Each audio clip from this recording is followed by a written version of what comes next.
रेगिस्तान की रेत पर जब हवा चलती है तो लगता है जैसे हर कण में कोई पुरानी कहानी सांस ले रही हो। वही कहानी हूँ मैं, अमृता देवी बिश्नोई, मारवाड़ की उस धरती की बेटी जहाँ हर पेड़ में जीवन बसता है, हर पत्ती में विश्वास और हर सांस में प्रकृति के प्रति आस्था। वर्ष था 1730 ईस्वी। जोधपुर पर शासन था महाराजा अभय सिंह का। राजमहल के निर्माण के लिए आदेश निकला, लकड़ी जुटाई जाए, और ये कार्य सौंपा गया राजस्व अधिकारी गिरधर दास भंडारी को। वो अपने सिपाहियों संग पहुंचे खेजड़ी गांव, जहां खेजड़ी के वृक्ष देवता माने जाते हैं। जब मैंने देखा कि कुल्हाड़ियां उन पवित्र पेड़ों पर उठ रही हैं तो मेरा हृदय कांप उठा। मैं आगे बढ़ी, उनकी राह में खड़ी हो गई और कहा कि पेड़ काटने से पहले मेरा सिर काटो। फिर मैंने उस वृक्ष को अपनी बाहों में भर लिया। कुल्हाड़ी चली, मगर लकड़ी पर नहीं, मेरे गले पर, और उसे एक वार ने पूरे गाँव को जगा दिया। मेरी बेटियां आंसू, रत्नी और भड्डी और सैकड़ों बिश्नोई स्त्री पुरुष एक एक कर वृक्षों से लिपटते गए, जान देते गए, मगर खेजड़ी के पेड़ों को गिरने नहीं दिया।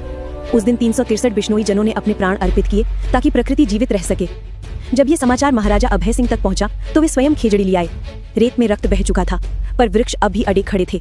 राजा की आंखों में श्रद्धा थी और उन्होंने आदेश दिया कि अब से इस भूमि पर कोई पेड़ नहीं कटेगा। ये भूमि बिश्नोइयों की आस्था की भूमि कहलाएगी।